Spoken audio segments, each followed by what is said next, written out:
Welcome back to Turnabout Podcast. I'm IKG Productions, and this is episode 19, the episode right before the finale.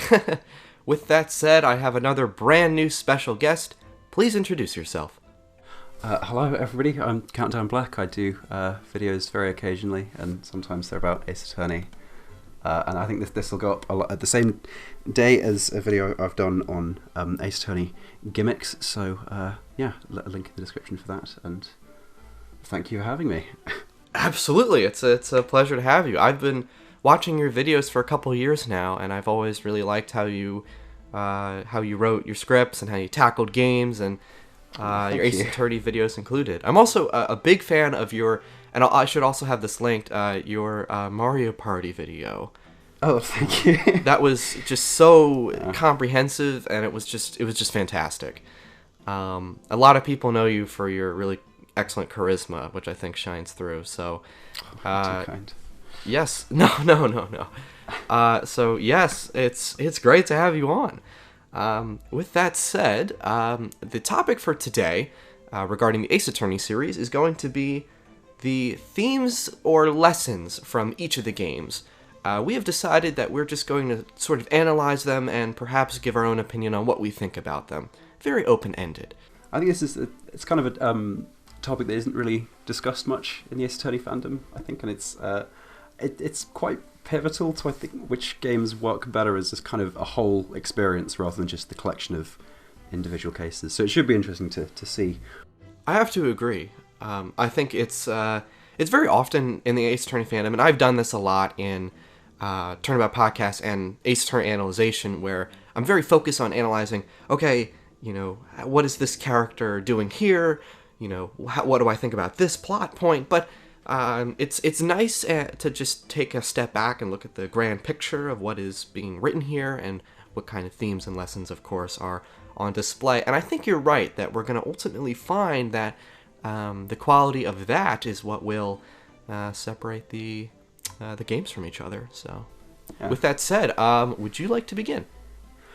Okay, so starting from the start, the Phoenix Wright Ace Attorney first installment. I think the biggest one, certainly the biggest lesson it's going for is just a belief in the defendant and that kind of Mia's philosophy, and also the way it's being attacked, certainly in the final case, but kind of running through the whole thing by Edgeworth and Robert Hammond's philosophies of sort of where do you put your faith in the system? Is it in the system itself, the police, like Edgeworth? Is it in yourself as a lawyer, like Hammond? Or is it in the defendants and the people that are being that are made vulnerable by the courts and the way that they're structured? And I think that's probably the biggest thing that's running through the game. Yes, and I think while all of the Ace Attorney games definitely take their time to try and establish a trust between the defendant and the defense attorney, and have the player, regardless of how weird or strange the defendant may be, to want to defend them. Or in the case of Phoenix Wright, we're just trying to support him. So, but I think the first game should get a lot of credit because it does establish this idea particularly well. I think the defendants were very specifically written to embody this sort of theme, because then you start from someone, say, in the third case you get Will Powers. He's sort of shy and reserved and a little just caught up in the unfortunate circumstances he's in of being accused for this crime that he didn't do. And it's difficult to not feel bad for him and to want to, because you want to defend him. Yeah, but I think it's interesting that you brought up. I think that's definitely easier to empathize in this game than probably the next few games when they start to be more sort of hostile to you. You have very sort of just vulnerable and tragic characters like Maya and Will Powers, then eventually Edgeworth. Right. No, I agree. And I think it's interesting that you brought up Robert Hammond, or Hammond. I believe it's Hammond. Because his character, while he was ultimately not someone who we got to interact with, was very important in Turnabout Goodbyes. And he also just really turned that whole idea of this true innocence from the defendants in these games on its head immediately. Yeah. And I think that what really works about Turnabout Goodbyes as a final case is because it really wraps up the whole arc that he's been going on, that your victory isn't just because you do the logic puzzles and solve the contradictions. It feels like it is an ideological victory for belief in the defendant, because if you were following Robert Hammond's philosophy, you'd give up when you'd won the case about God Lake and Edgeworth starts confessing. You just sort of give up then, and you've done your bit. And it really feels like it's validating Mia Fey's worldview in a way that I think the other games don't really have. And I think it's why Turnabout Goodbyes feels so satisfying to win. It does. It's sort of an elaborate way of having the protagonist fulfill the dreams of their mentor after they passed. And it's just, I don't know what it is, but it's something about the simplicity of this theme, this core theme that ties mostly the first 4 cases of the first game together that just is so, I think, just accessible and just so inherently interesting. There's this really nice echoing it does as well, where you have a kind of the faith in the defendant working in each case, but you've also got this idea where Phoenix has faith in Edgeworth as a prosecutor, and you start to sort of learn more about him and about their relationship, and it eventually sort of the two ideas of faith in the defendant and faith in your old friend kind of come together in the last case in a really nice way. Absolutely. Now, I know you're not a fan of Rise from the Ashes, to say the least, which is perfectly fine.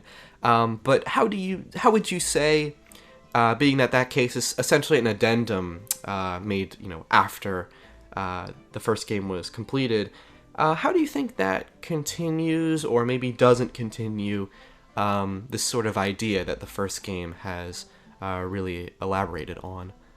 Yeah, I'm not sure it really builds on the themes that much, because the arc closes. One idea it does pick up on is that the sort of legal system of the Ace Attorney universe is fundamentally corrupt and crooked, and that is a thread that Rise from the Ashes obviously picks up on a lot more, while actually delving into the police and how they are corrupt and crooked. Although I really don't like how Rise from the Ashes establishes that Edgeworth is just totally innocent and he's never lied or produced false evidence, because I thought there was this really interesting moral ambiguity in Turnabout Sisters when you think okay, is this, because it's the autopsy report that's kind of implied might be a forgery, and I thought that was just a really cool part of the game that it goes back on, because it just wants to make Edgeworth the protagonist. I think it's just really naff and boring. Well, I'd have to replay Rise from the Ashes to be sure, but I do believe that, or at least I'm pretty sure that the writing wasn't trying to say that Edgeworth was entirely innocent, but I think for the sake of what that case was going for, sort of this Edgeworth is different from Damon Gant kind of thing, by taking one of those mysterious plot points and giving a direct answer to it. But I think as a whole, they still retained Edgeworth's sort of not ambiguity. Totally innocent, but they try and establish that he's never forged evidence or done anything illegal. Even if right, it's still debatably illegal. And I have to agree with you there, because just that sort of ambiguity really just was probably one of the most interesting parts of Miles Edgeworth it just seems like after that they're trying to make him just a straightforward protagonist rather than kind of an anti-hero that he was in kind of the Phoenix Wright trilogy, but definitely the first game he's not a hero in any aspect. Right. So I totally see how that's something that we lost with Rise from the Ashes. And the theme of corruption, I think, is particularly strong in the first game, and also later Dual Destinies. But and Rise from the Ashes is probably the most explicit we get at saying that like the police and the prosecuting systems are just not very good and need drastic reform. And that's kind of nice that we get to see that developed in a bit more detail. Yeah, I've said this many times about Rise from the Ashes, but it's just always interesting how we're really just thrown right into the controversy surrounding the, and corruption, surrounding the Los Angeles Police Department. Yeah. We are right there, working with those people. And, yeah, it's always been a really interesting part of the case.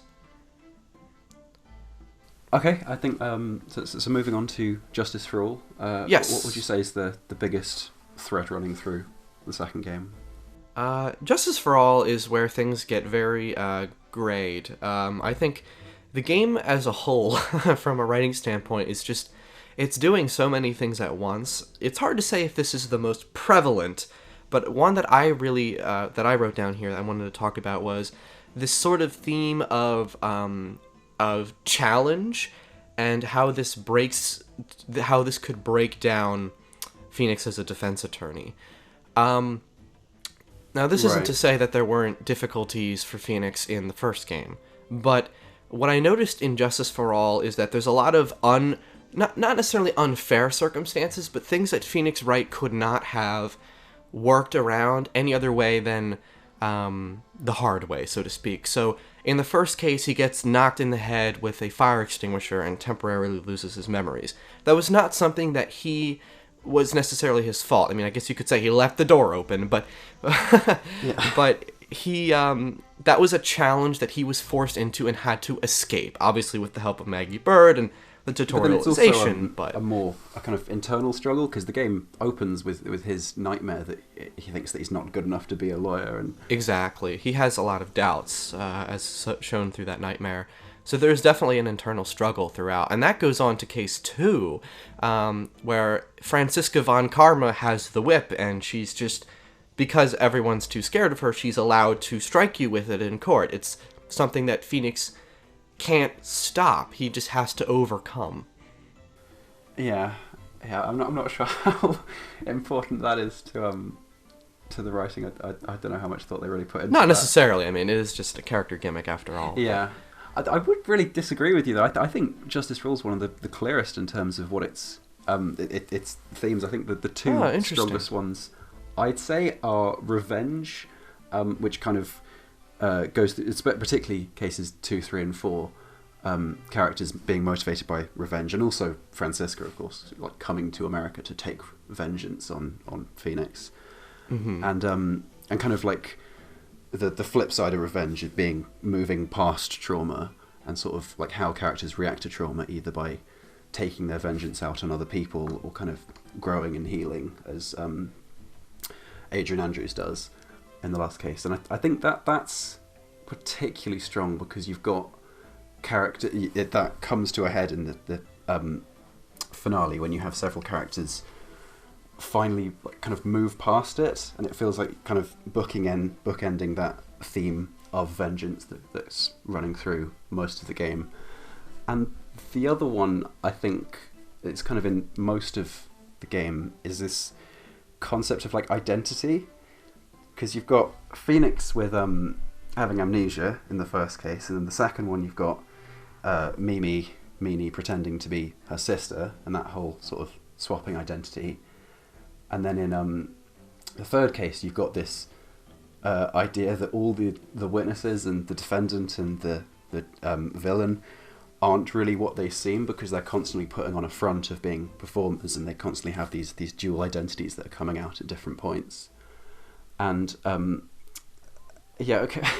But also, considering that Recipe for Turnabout was kind of supposed to be in Justice for All, you've got the theme of identity popping up there with Furia pretending to be Phoenix, and then that kind of comes to a head in the last case with because I guess also you have Phoenix worrying about his identity with terms of how he fits into the legal system, like what is his place in it, that he really starts to get a grip on in the last case, like sort of having more faith in the prosecutor and in his own skills as a defense attorney to not only venerate his client, but to find the truth and to find the sort of what will heal and help the most people. Very well said.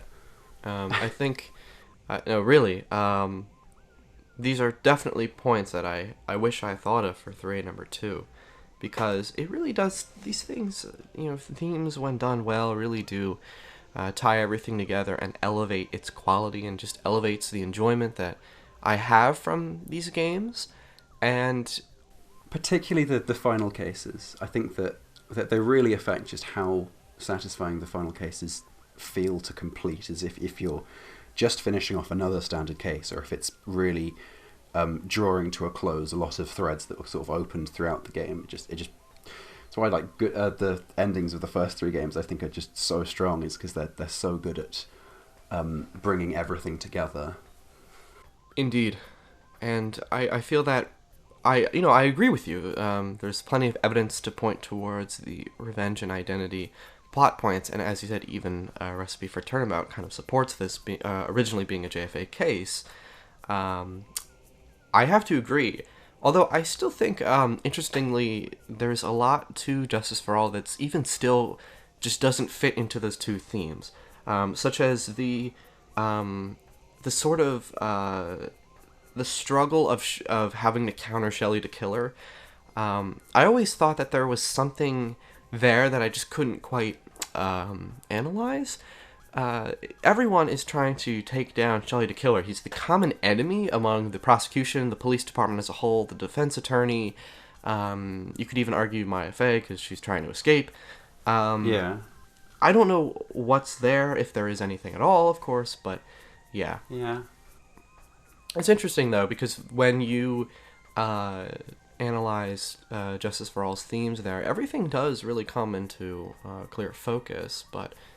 And the other thing, which is probably not as well done, is I think that Justice for All is probably the darkest game in terms of the sort of the backstories, and because it's the only game that tackles like suicide. I think. Was there another one? Or... I think it's. Wait. PL versus AA. Oh yeah.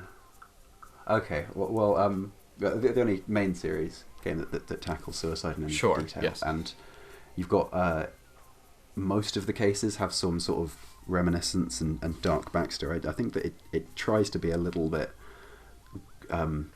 more emotional and edgy, and I think it really doesn't work how many like light-hearted witnesses they have, and I think that's probably the biggest problem with Big Top. Yes, among all the people I've talked about Justice for All, that's the make or break point. Is the fact that there is what I call dual tone. I call that when it's an element that I think really helps the game. So I'm a big fan of Justice for All personally, and I found a rich balance between the just crazy people and strange gimmicks, but then all of the dark plots, and it's very much a fine line. It really is like walking on a tightrope. Yeah. And for some people, it just wasn't well executed to them, which is, I totally see it. Like, I'm not really sure what the formula for that is. I just think like sometimes it crosses it, and for me, I think Big Top did go too far in being like trying to be too silly and too dark at the same time. I see. Because you have that whole like Mo the Clown testimony that's just this like one big joke on everyone, and then the next day it's like really tragic. Like, oh, okay. Yeah, it's a leap. And then it just goes to like Mo reacting to these events, and it's like, oh, okay, you have like another dimension to your character that didn't pop up until now. You can actually be coherent. Wow. Yeah, I don't know. Although I don't think Big Top deserves all the hate it gets, but it's definitely got it's got some issues, I think. All right. Well, anything else you'd like to mention regarding Justice for All? No, I think that's everything. Perfect. All right. Moving on to Trials and Tribulations. Now, this is actually a game that I think is very easy to define in its themes. Okay, so what would you say the biggest ones? I'd say some of the biggest ones would include how the sort of like how do I explain this? When it comes to heritage, and I'm definitely talking about the Fae clan, I think there's this theme of progression, and simultaneously with that, trying to just acknowledge the sort of the dark past of our Yeah. ancestors, and trying to move beyond that. There's a lot about the history of the Fae clan that just, I would say, downright haunts a lot of the characters to this day, whether it be characters like Pearl Fae that have done absolutely nothing wrong, but have obviously Morgan Fae and her, her desires and her corrupt ways of going with that. You have Dahlia Hawthorne. But also kind of the Hawthorns themselves are kind of a whole new dimension to that idea of tragedy passed through the generations and sort of healing from wounds that were created by your ancestors that aren't really your fault, and the kind of tragedy of dealing with that. Absolutely. And also, you could even extend that to, how that affected all of the other people around who aren't a part of that legacy. I made a claim in my Trials and Tribulations review that Phoenix Wright was probably one of the biggest victims of Bridge to the Turnabout's events. And he has absolutely nothing to do with the Fae clan. He is not a Fae. But he. So I just think this, the past coming back to haunt, how that ties to heritage, and, it's a dark theme, one that would fit probably very well into Justice for All. But I don't think it's entirely dark though. It does end on a happy note with this idea of sort of progressing the philosophy of your mentors, because it kind of ends with that idea that Phoenix is continuing Mia's spirit, kind of implied to be almost literally continuing her spirit, but definitely metaphorically. Yeah, no, there's definitely that optimism, right, at the end there, which is good, yeah. And I think Trials and Tribulations is more about Phoenix than either of the other two games, because the first game definitely, and kind of the second game, are mostly about Edgeworth. And Trials and Tribulations definitely puts Phoenix front and center and starts to go through what defines him and what makes him tick, and you get to see him at his kind of weakest point in the first case as this hapless love-struck victim, and then and then as an ultra confident, ultra competent lawyer who's going to solve everything that no one else can. And I really it's my favourite line in the trilogy is at the very end of Bridge to the Turnabout, when Iris reveals that she was pretending to be Dahlia the whole time, and then Phoenix responds that he never stopped believing in her, and that he always held at the back of his mind, and he could never let that go, that he still trusted her even after everything. And I just really like that. It's so sweet, isn't it? Yeah.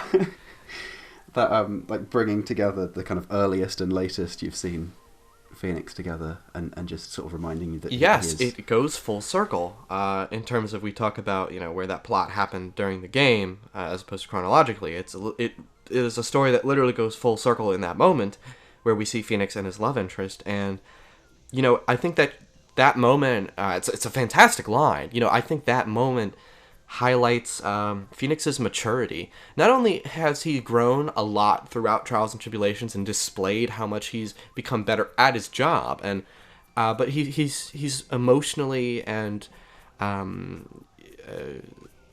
guess you could even argue spiritually matured a lot. And part of that maturity is about allowing himself to appear vulnerable in front of people, because it's obviously quite an embarrassing thing to admit that you were still sort of under Dahlia's spell all this time.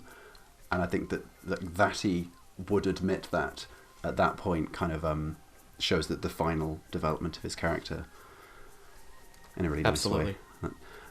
So just to talk about Godo briefly, because I think that he's definitely important with what Trials and Tribulations is doing.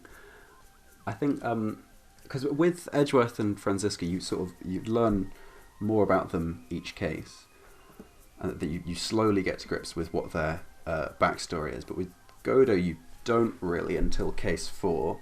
Cases 2 and 3 don't really reveal anything about him.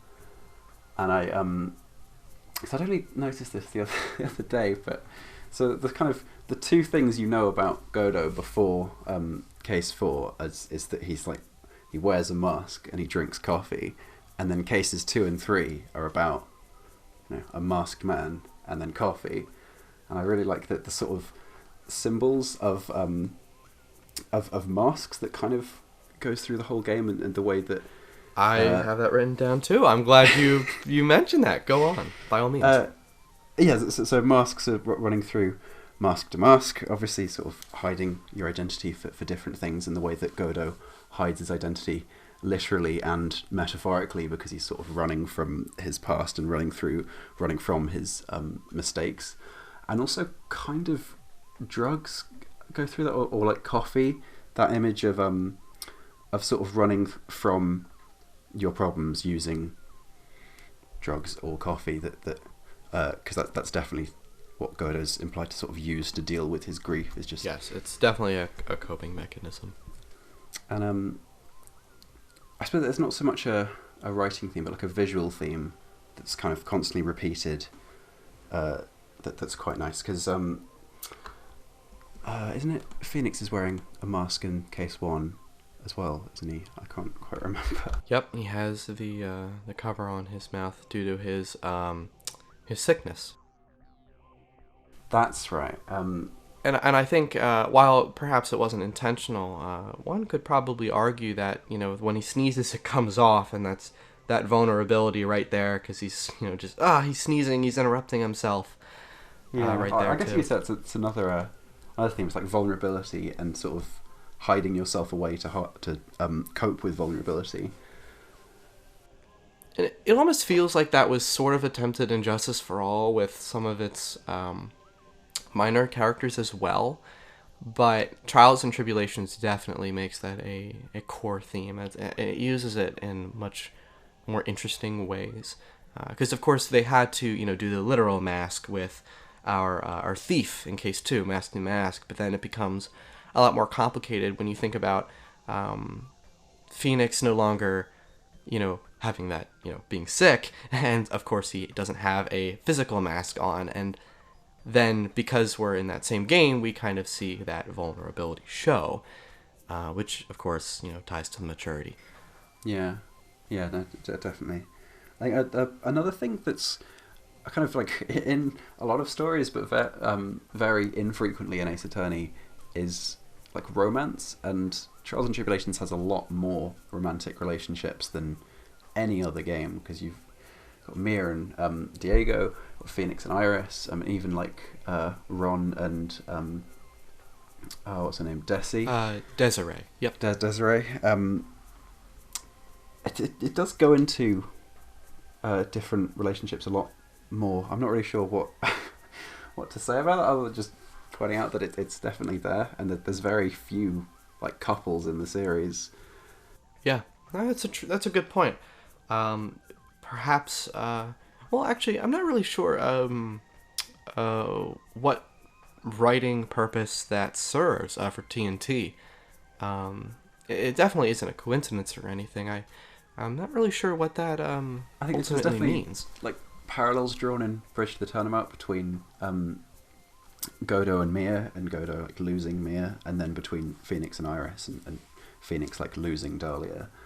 That's kind of brought up. So loss of a love interest, perhaps, because that definitely happens there. And I guess that kind of ties back into vulnerability, and the idea about sort of what a relationship is just sort of that you're making yourself vulnerable in front of someone. And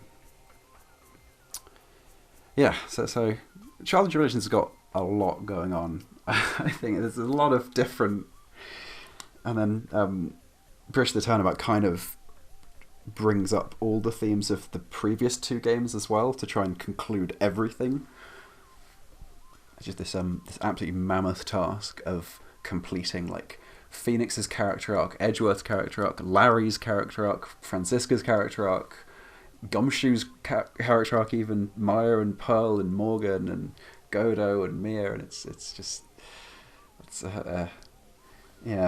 very impressive that it manages to do like how much it does in such a relatively short period of time. And so well.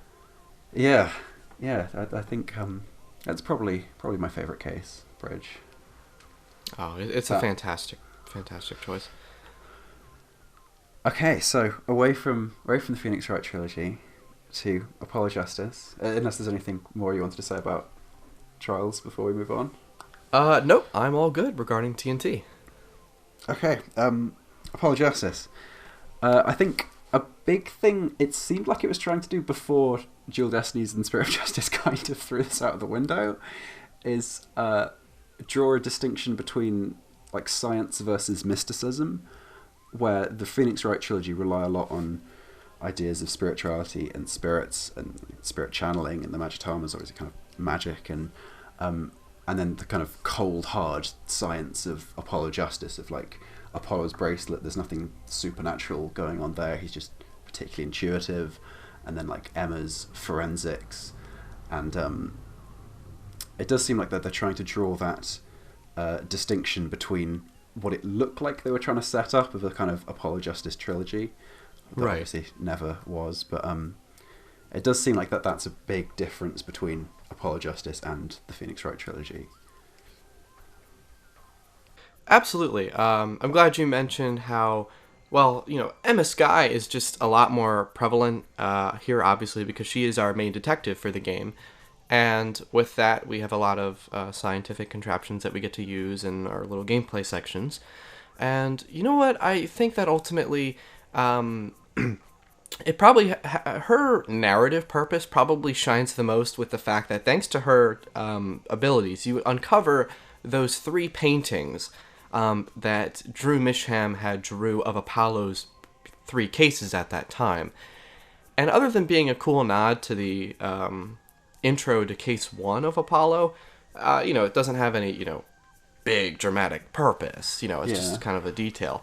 But it does kind of tie into this theme of being more focused on just scientific ideas. Even the ways that the crimes are committed are just they're a lot more elaborate, and the way that uncovering how the crime was committed becomes a larger part of the case in Apollo as well. They're much more sort of technical solutions rather than delving into a character's psyche.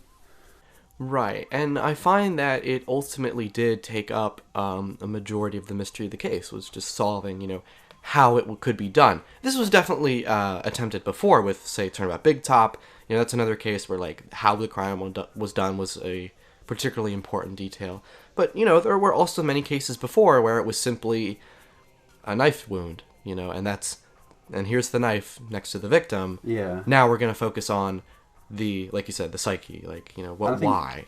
Tying into the sort of science thing and and the elaborate crimes that are being set up, but also Trucy as a new character is the sort of theme of deception, of the ways in which using science and using sleight of hand and skill and different things, you can deceive people to make people think that things aren't there, be they magic tricks or murders.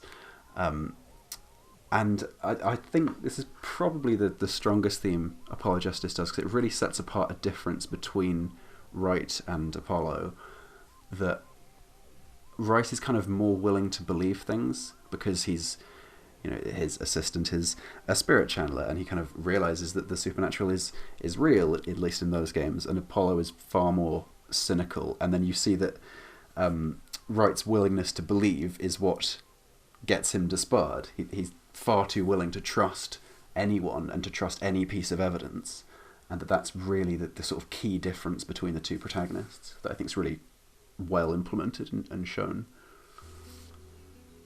I agree, and I think Apollo as a whole was just a much more skeptical character, and it both got him farther and not as far as Phoenix. So it's definitely, if you look at Phoenix's final trial, the Zach Ramari trial, that sort of blind trust totally destroyed his case with the forged diary. Not trying to say, of course, his failure was entirely his fault. We know it was certainly not, but that blind trust really did kick him in the butt. Apollo started in a better place, started not having that blind trust, because sure, of course, he did, like anyone else, trust that his co-counsel, Christoph Gavin, would, have the best of intentions.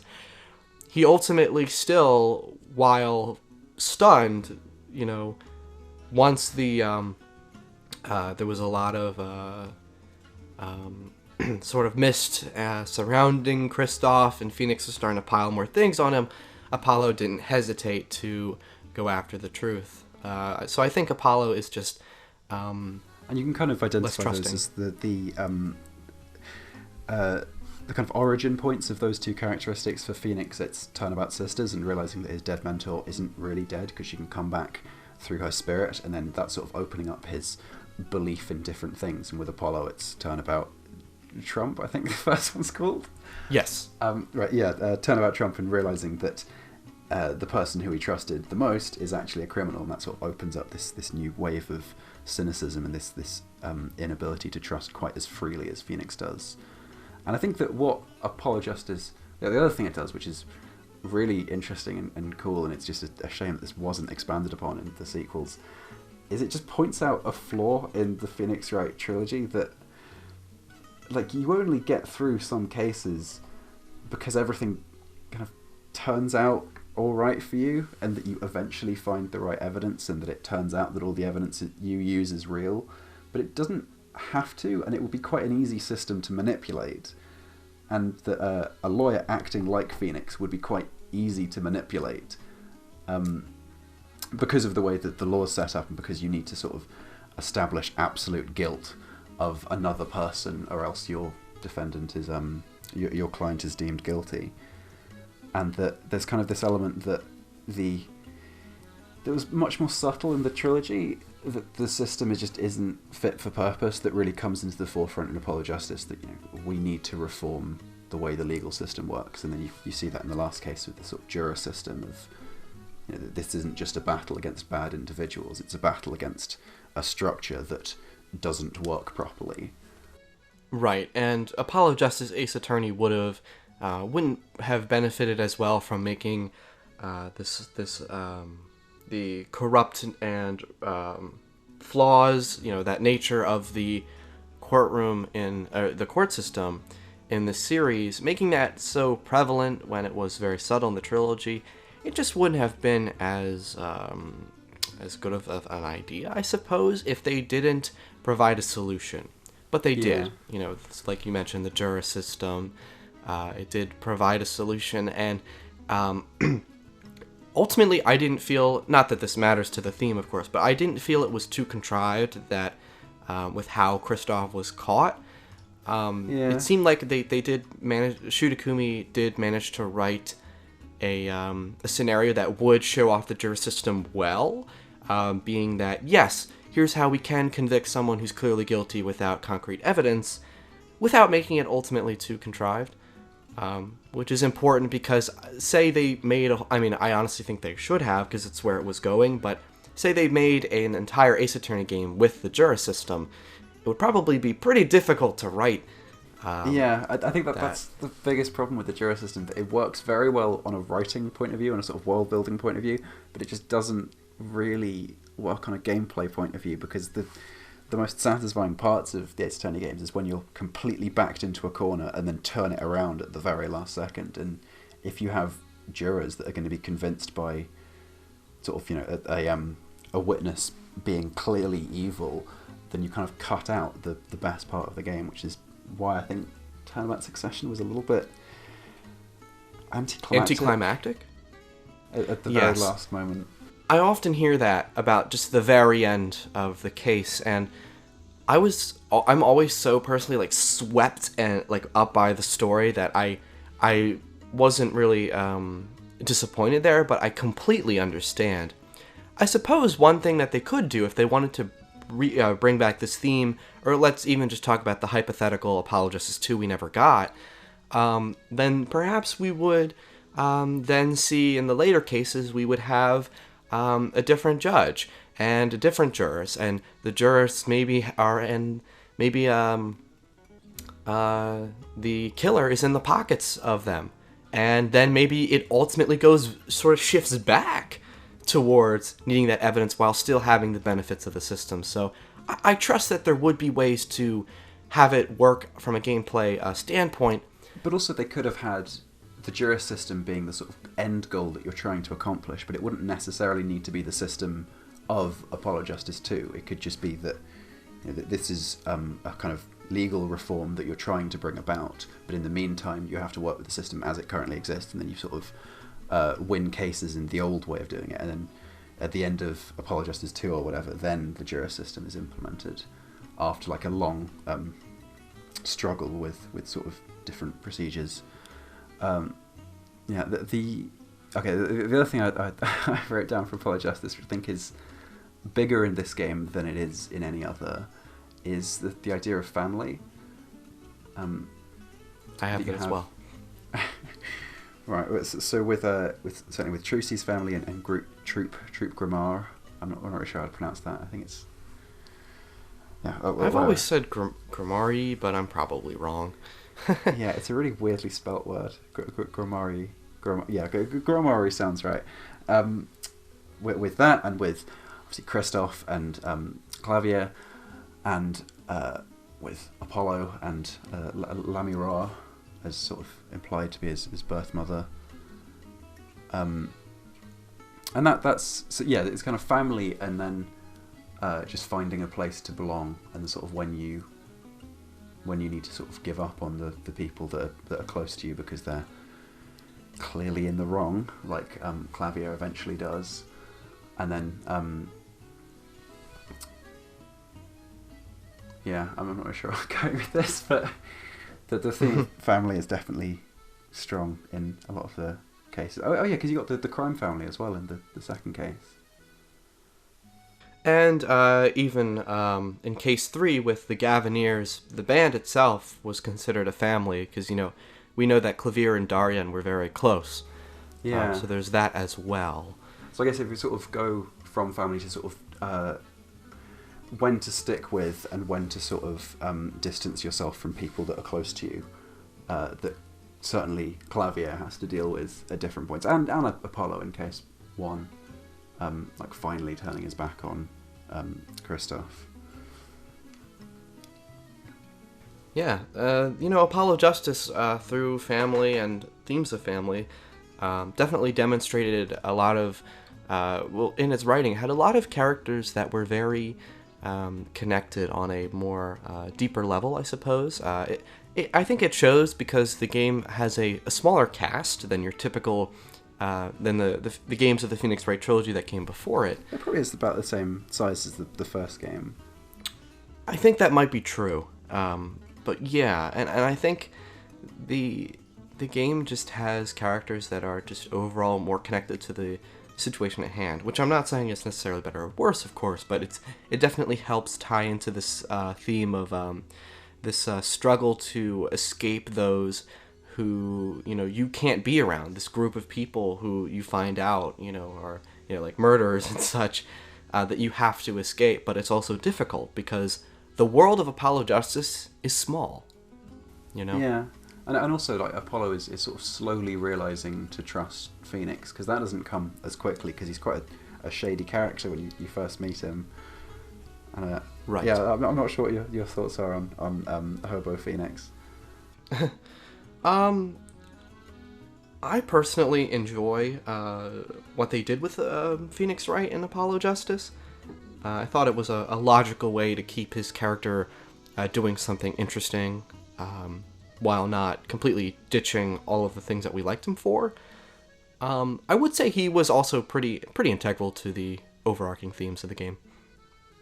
Yeah, I really like it. I really like the idea that he's changed so much that even sort of core players don't really know what he's doing until it's revealed. And I think that it was well, I'll get onto this, but I think the biggest mistake of Dual Destinies was bringing back Phoenix as the protagonist, because it just doesn't I work. could not agree more. That is, at least it's in my top 3 major issues with Dual Destinies. It's just how they essentially reverted Phoenix backwards without really doing any explaining. And it just, I think that there's so many. I might as well just talk about Dual Destinies for. Yeah, if you want to go to Dual Destiny next, by all means, we can do that.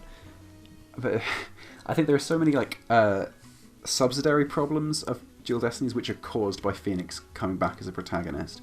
Sort of the idea that Blackwell doesn't really have a relationship with any one character because the attorney keeps changing, and so they can't really develop any clear dynamic like we have between Apollo and Clavier, and Phoenix and Edgeworth, and Phoenix and Francisco, and Phoenix and Godo. The one that wants to be explored the most is Athena and Blackwell, of course, because of the UR1 incident and such. Yeah, but I mean, they only get right, like, not a lot of time is cases spent doing that when, say, Case 2 and Case 4, Apollo's on the other side, so you can't do that. It's just really really silly, and it means that they constantly have to have one of the three just sort of not doing anything in every case because they just decide that a two is a better number of protagonists to have. You have the lead attorney and a counsel, and I think Athena would have been a really good character if Phoenix wasn't there. If she had like the space to develop properly, and if Apollo had space to develop properly, and it wasn't just made all about the great famous attorney that's going to save everything because he's so smart and brilliant. It just just really damages like any stakes the game has, and any like growth that any of the protagonists can go through, and any sort of meaningful character dynamics. It just and it's honestly hilarious how Dual Destinies it treats Phoenix Wright as if he's this legend who, can just, in Case 1, literally just saves the trial for Athena. Yeah. He's the savior. He was like Mia Fey being channeled as a ghost, but if he was in the lead, which I don't think was a good idea for the reasons you mentioned.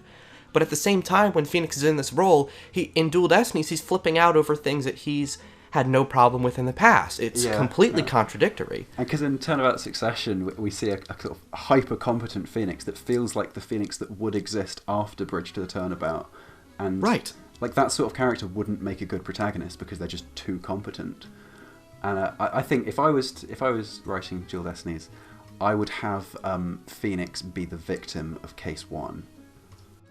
That's actually something that I've thought of before, and I think, or go on, I'll let you explain. Okay, the game clearly wants to be a sort of darker look, and sort of the easiest way to do that would have a main character die, and it would also be a sort of flipping on the head of Mia's death, where she died because she was sort of getting too close to the truth, and she was super important. But having Phoenix die for no reason, as just being a sort of accident, would really set up the darker themes of the game, and it would also allow Apollo and Athena to have kind of the arcs that they're going on, where they're trying to work out like what their place is in the world. But it would make much more sense for them to go on that arc if they just lost their mentor, and that they were just sort of thrown together by a man who wasn't around for the majority of the game.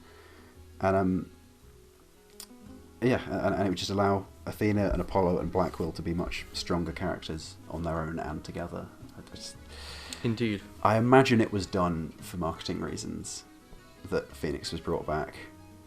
Yes, specifically having to do with the Investigations 2 situation, and low sales, just not having Phoenix in the title and being the star role, unfortunately, has really crippled the series. Yeah, the Spirit of Justice has to literally make up a country and like a fictional legal system that is just ridiculous and makes no sense, all just to create a scenario where Phoenix is challenged again. It's just so silly. It's a shame. Unfortunately, the series just never gained popularity to escape such unfortunately necessary means. And when they do use their creativity with PL versus AA, that's the one time it worked okay, because you had Layton's name on it, and because it took place during the trilogy. It's a special case you could get away with. Apollo Justice was like the best-selling game, though. It doesn't... So that's the weird thing, right? Is that Apollo was the best-selling. So I don't know. Anyway, okay, we're getting sidetracked. we are. Shit, talking Dual Destinies. I will say a theme of Dual Destinies that is there, and isn't 100% terrible, is friendship. Friendship, of course, we have seen this in every Ace Attorney game, but it's especially important in this game. So, case in point, Case 3. We have these 3 students of Themis Legal Academy, and they're all going through the sort of trials and tribulations that come with friendships, the distrust versus the trust. So there is some of that. And that's kind of echoed with Apollo like turning against Athena in the last case as well. So that's kind of nice that is developed on a little bit. I think one thing that they're trying to go for that I don't think works is the theme of corruption, and the theme of that the system is corrupt because there are individuals trying to corrupt it, and that's the strongest in Turnabout Academy, where you have, which I think is a really conceptually is a really interesting idea, that like the culture of the prosecutors is so screwed up because the teaching of how to be a prosecutor is so screwed up. But I think where it falls flat is because it's trying to offer this structural critique of this is why the sort of the culture of the prosecutors is so bad, but then it offers as a solution just because Aristotle Means is super evil, and if we get rid of him, everything's going to be fine. And the two ideas don't really work. Because when Apollo Justice is offering a structural critique, it offers a structural solution, which is the juror system.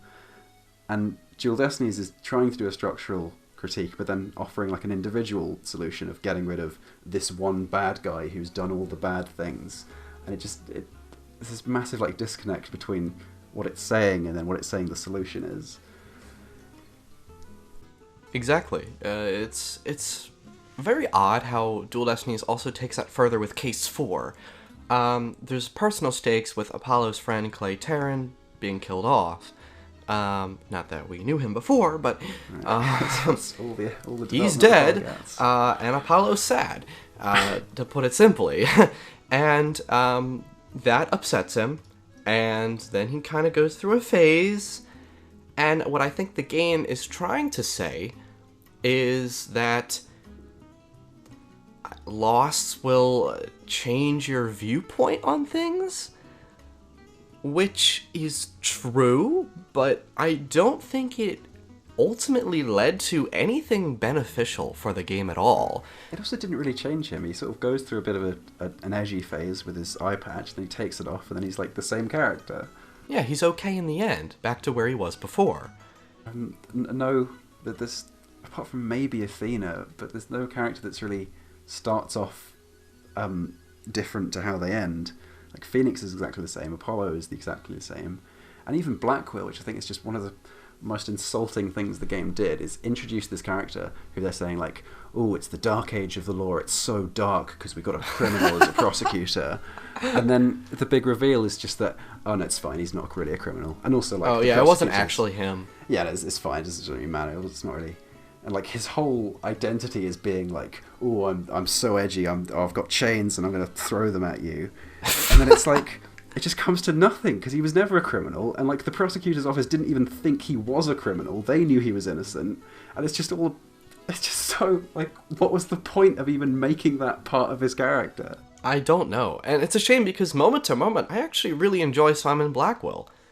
But yeah, the way he ties to the overarching story, he's completely pointless, and all he does is just convolute issues with the prosecutor's office that didn't need to be there at all to make any sort of point that Dual Destinies wants to. But it also kind of goes back on points that it's trying to make, because it's saying that the prosecutor's office is so corrupt that even like criminals can be prosecutors, and that's part of the kind of setup of the first game, is that the first case and the second case is that the legal system has got to such dire straits that even criminals are running the show. But then the resolution to that isn't resolving the problem, it's just revealing that there actually never was a problem, and that Blackwell wasn't a criminal, and that the prosecutor's office is fine because Edgeworth's a good guy, and that there really wasn't any stakes or like problems to deal with. All they had to do was figure out who the Phantom was, take him down, which we didn't even do, someone shot him. Like, the Phantom doesn't... And then all the problems are solved! Like, if you think about Manfred in the first game, and Matt and Guard in the second game, and all the final villains, that tie into the character arc of the protagonist and the sort of themes of the game, but the Phantom doesn't tie into anything. It doesn't mean anything to anyone, and he's got no personality, and you just feel nothing when he dies. It's just such a underwhelming finale. It's by far the worst final case. It's a complete train wreck. Yeah, Frankly, that's not to say that there aren't good things that happen moment to moment, but overall, it is just a mess. That's the thing. I think if you think about Dual Destinies in terms of just the cases, it doesn't seem that much worse than any other game because it's got like some interesting witnesses and it's got some interesting music and moments and scenes. But then when you look at like what it's all saying, it's just nothing.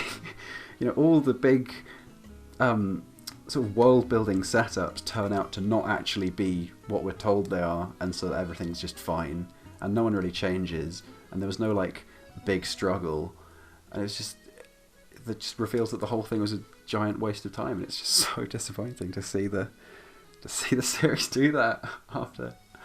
Especially when it wasn't necessary, given what Apollo Justice was trying to set up. Yeah. They had such a like slam dunk in the making, and like, what did they do? I know, they spent so much time in Apollo Justice setting up this new revolution to not Karine, but to California and the United States. And we had the jury system in place. It was a proposed solution. It did work for this case. Apollo has gotten past this sort of dark period involving him, and now he can let himself grow. And then we get Phoenix Wright Ace Attorney Dual Destinies. And it just, it doesn't even address what happened to the jury system. It would be a shame if they just threw it out the window, but they don't even address it. They just pretend it never happened. And the other thing, because the whole idea of the Dark Age of the Law doesn't make any sense, because the whole setup of the series, right from the very first, like, seconds of the first case, where you have the villain openly say, I'm going to frame this guy, and then it cuts to the other guy being arrested for the crime, you kind of know that the legal system has always been fucked, and that the Dark Age of the Law isn't really any darker than, like, Recipe for Turnabout, where some random guy just puts on a mask and pretends to be Phoenix, and that works.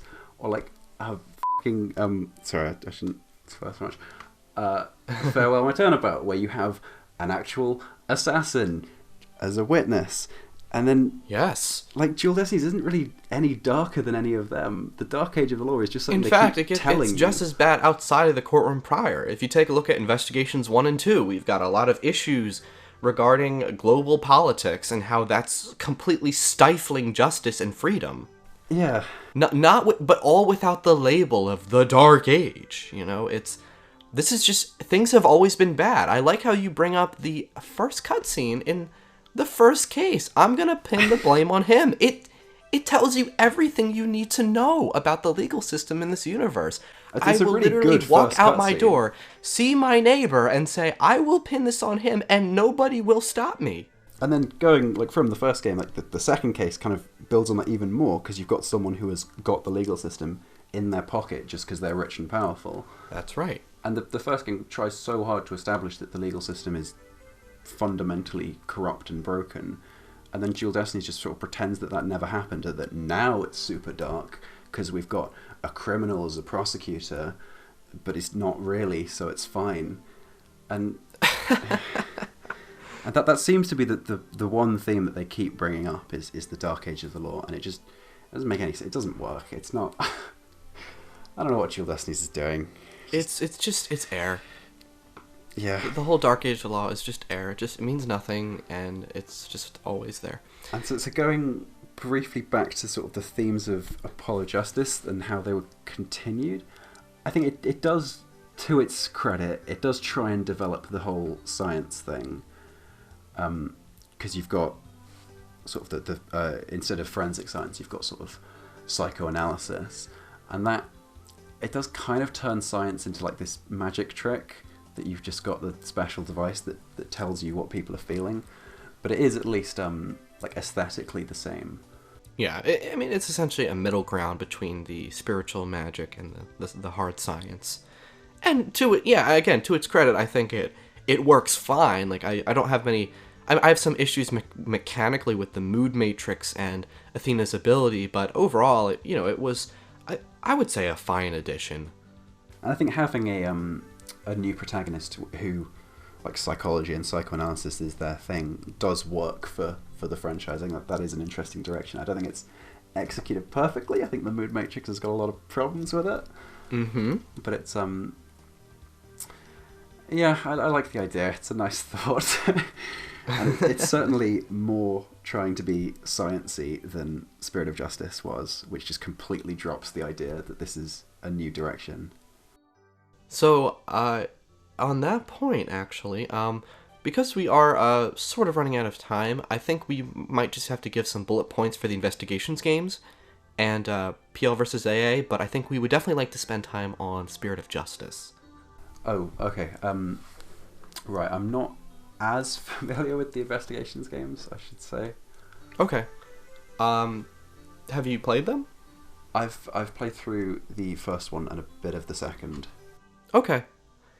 Well, I can say I would definitely recommend going back to them at some point, because I think they're really good.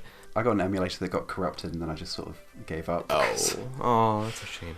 I should do that again. I'll just provide some quick details for the viewers. I think Investigations 1, politics is very important. Just sort of tying that into the overall corruption that the series has seen without trying to make it any sort of bigger deal was well executed. I also think that Investigations 1 sort of brings back the trust, mistrust, and overall it doesn't do anything critically new theme-wise that we haven't seen before, but it sort of takes the approach of being an amalgamation of some of the things that have worked before, just to sort of repurpose them among new characters in a new situation. Nothing grand, but it works just fine. Investigations 2 is a little more ambitious. I think family is once again brought back, but perhaps a little too directly, as Toatali might agree with. It's a very blatant sort of, we have family issues here, and you need to learn to break free, as one of the characters will. So, those are just some quick ideas regarding the investigations games, but oh boy, Spirit of Justice is very interesting in the theming department. Yeah, it's got a lot going on, like Trials and Tribulations. I don't think it does it quite as successfully, but I think it's a lot more successful than Dual Destinies. So the biggest one being Revolution, the fact that we got to do a revolution, we got to go into this foreign country and fix everything, and it's a little disappointing that it turns out to not be a revolution, because it's just sort of replacing one monarch with her sister, instead of like abolishing the monarchy and becoming a republic, but whatever. Right.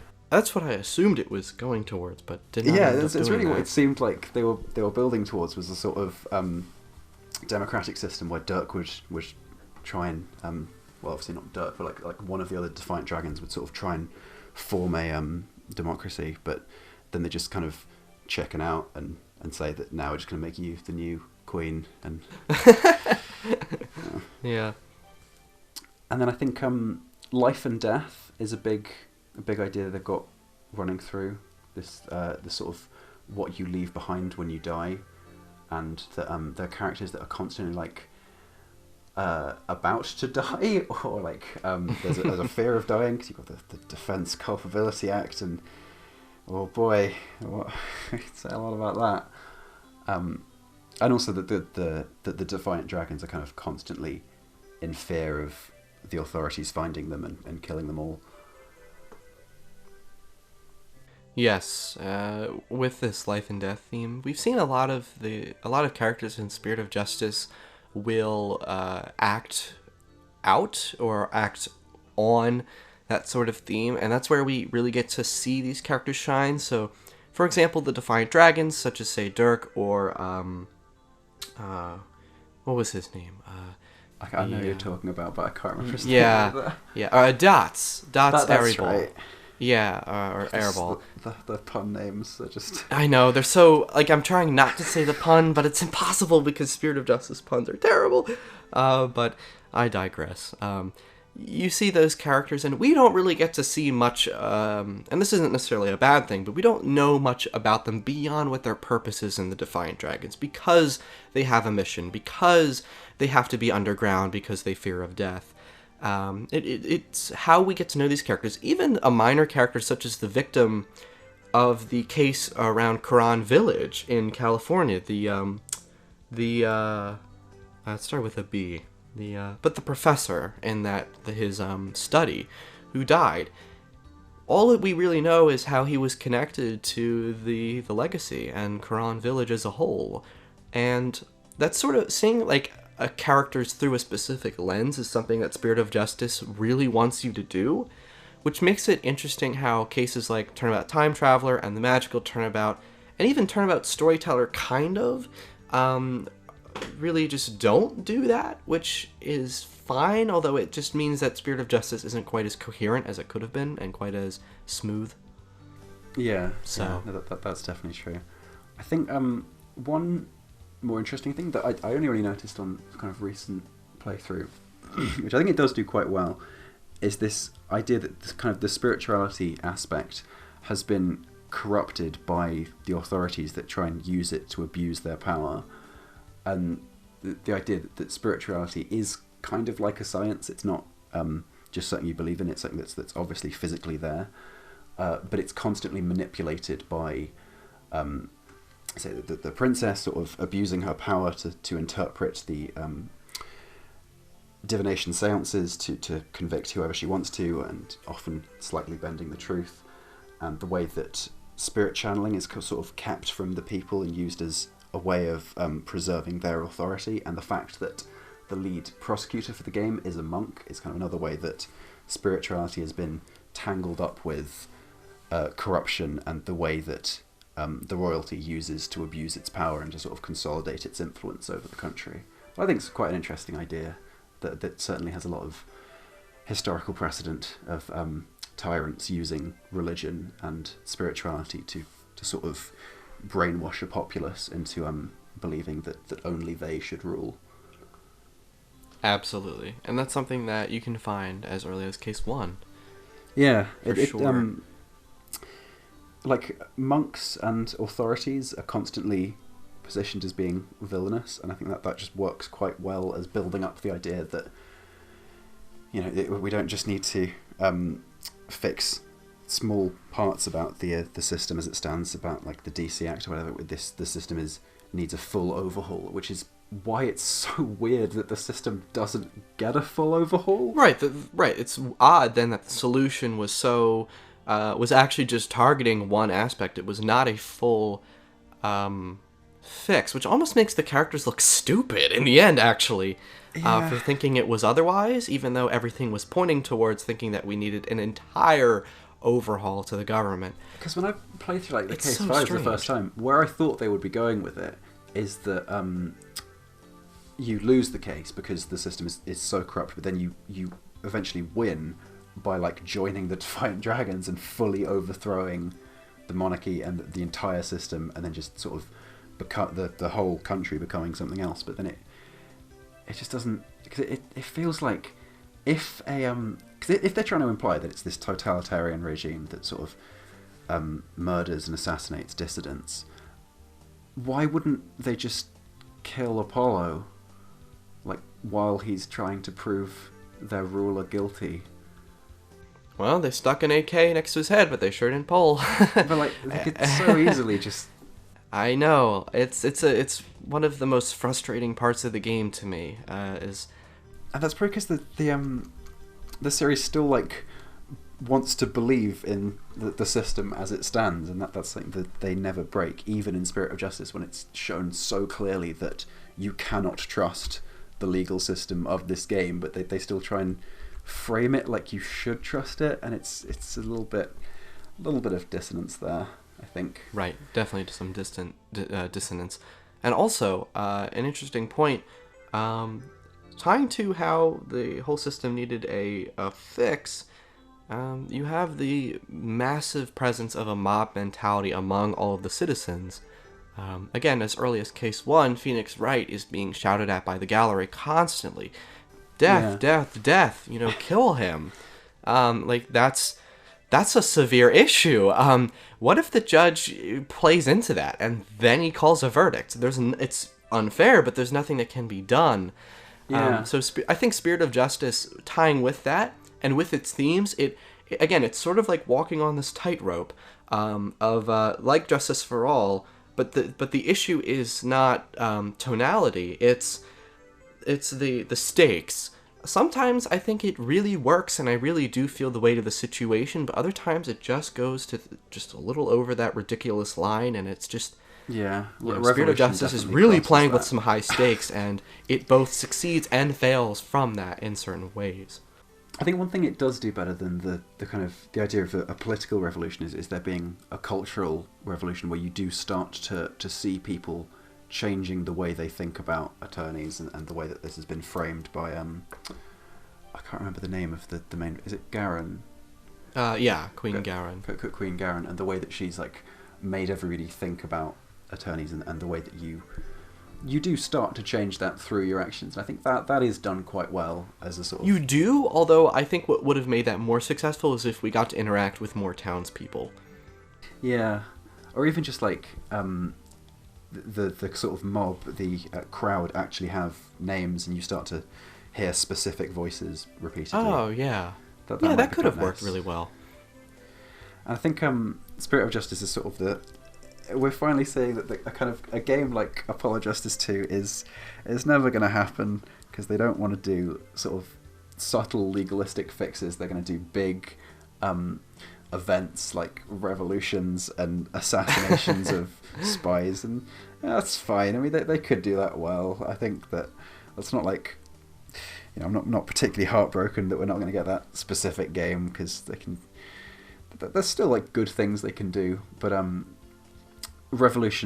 Turnabout Revolutions feels like an answer, like an answer to Turnabout Succession, in that this is the way Ace Attorney is going to work now. It's not going to be about sort of small and subtle cultural fixes. It's going to be big set pieces and events.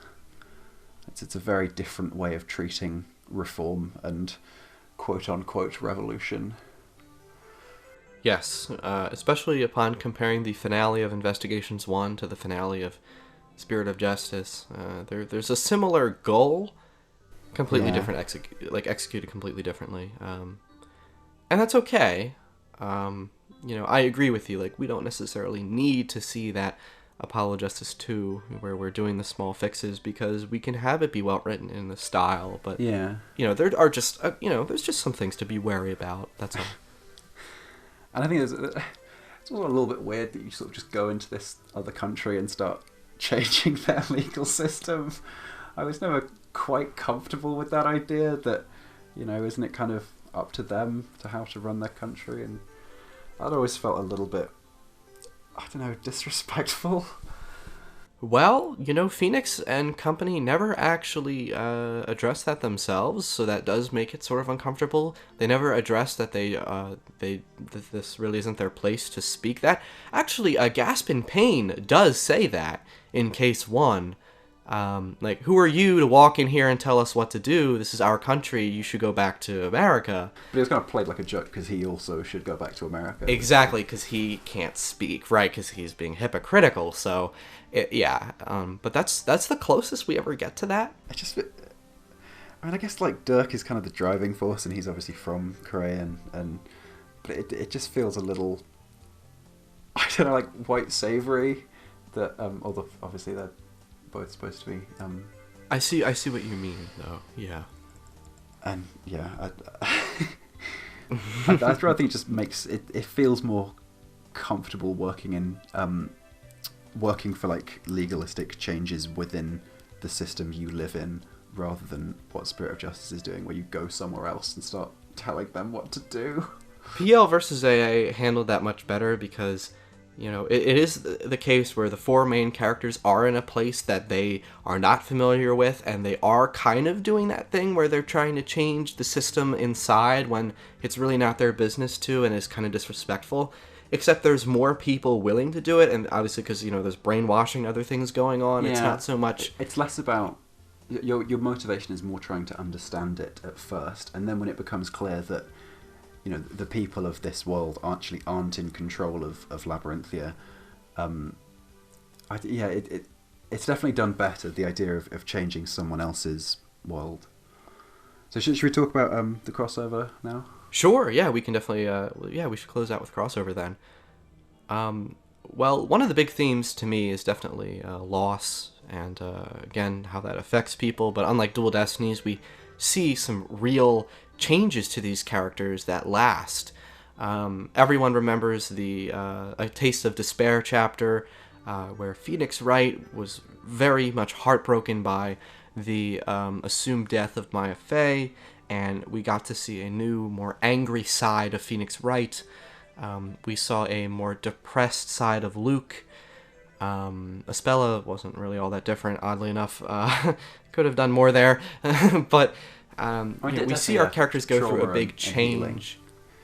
Yeah. But the whole game does seem like someone just thought up the idea of like, hey, wouldn't it be fun if like Phoenix Wright was in a witch trial, and then someone else suggested that they could bring Leighton in. I would like to see just how the who pitched that game, because it's such a It is quite the odd concept. That's for sure. The other thing that is kind of difficult about the crossover is that like the Leighton series and the Ace Attorney series both have aspects of the supernatural, but in Leighton it always turns out that it's not supernatural, whereas in Ace Attorney the supernatural does exist. Right. And that was kind of a weird concept, that you've got Leighton interacting with an actual spirit channeler. Yeah, it's kind of weird. It kind of had to sidestep that, the fact that Maya is like kind of an actual witch in a way. Kind of. Don't let the town know, but it is kind of true. Leighton is just kind of thrown off his rocker because he's used to logic, and when there was a supernatural mystery in his game, in the stories, it was figuring out how to explain it with actual, logic and things like that, while taking liberties here and there, of course. So I think that makes the finale interesting, because there are definitely liberties taken, but it still all comes back to science. Yeah. And I think the Phoenix's sort of willingness to believe in the supernatural, I do like how that comes into play in the court sections, where you're presenting the Grand Grimoire as actual evidence to disproving how magic works, because you're sort of so thoroughly buying into the idea of that there is magic and that it follows these specific rules. And right, and Phoenix learns to follow those rules, because one of my favorite moments in I forget if it was case 2 or 3, but he was saying to Barnum, he was kind of backed into a corner. He's like, what if a magic was used and the victim got out, or this guy got out of the situation? But then Barnum's like, you can't prove magic happened. And then Phoenix goes, oh, right. And he's like, that's right. I have to really immerse myself into this. I need to study the Grand Grimoire. I have to accept this, in order to succeed. So that was a really interesting thing. Yeah, I thought that was quite well done. It is definitely a tightrope to walk on if you're making an Ace Attorney Leighton crossover, of sort of how you treat the supernatural in that world. Yes. Absolutely. I thought they did it fairly well. It kind of it definitely made more sense the way they did it, where it turned out not to be magic, because you can introduce that sort of thing into a world that has supernatural things and it makes sense. But if it just revealed that witchcraft is real, that would fundamentally change like the Professor Layton universe. The entire series, yeah. Yeah. That would be pretty damaging. So I agree, they definitely went with the better result there. I guess the other thing is that Layton doesn't really have villains in the same way, and so that was kind of another thing that they had to choose, to either do it the Ace Attorney way, where you have a clear villain who's evil and that you need to stop them, or the Leighton way, when it sort of you start to reason with the antagonist and then you start to help them recover. And that it felt kind of like a compromise between the two. I was just gonna say, it was pretty much a clean compromise, because the way they were, the villains, or the villains, or let's say the accused of the cases, were presented like Ace Attorney villains. They had breakdowns. They confessed. They had evil looks on their faces. They were appear to be punished by death. They were treated like Ace Attorney villains, but in the resolution and the plot, they then went with that latent route of reasoning with them and sort of getting to this other perspective. So, and in some ways it can, like, to some players, it definitely felt sort of like a backpedaling when we got to that sort of latent way. Oh, I thought Kira was a true villain, and now apparently she's not. I suppose so, definitely, like, replaying the game, it makes it feel a lot more empty. The idea that, okay, no, actually none of these villains are villains, and you have to sort of... Right, because when you go in with that mindset, sort of all of that impact is lost. Yeah. Yeah, so the crossover's alright. It's... Yeah, so the crossover's alright. Not really, yeah, I haven't played it in quite a while. I'm not as familiar with sort of the specifics, but... Hey, that's perfectly okay. I think we did a good job talking about that. All right, so to just talk about the whole series, what so I think corruption and faith are sort of the two things which are in every game a little bit. The sort of the idea that there are ill actors trying to use the system for their advantage and to try and sort of distort truth for their own benefit, and the solution to that is to put your faith in different things or people, being the need for a jury system, or just absolute faith in your defendant, or faith in sort of a revolution and a new system of government. And so, yeah, I think that the games probably wouldn't work without either of those. They kind of need to be in every game.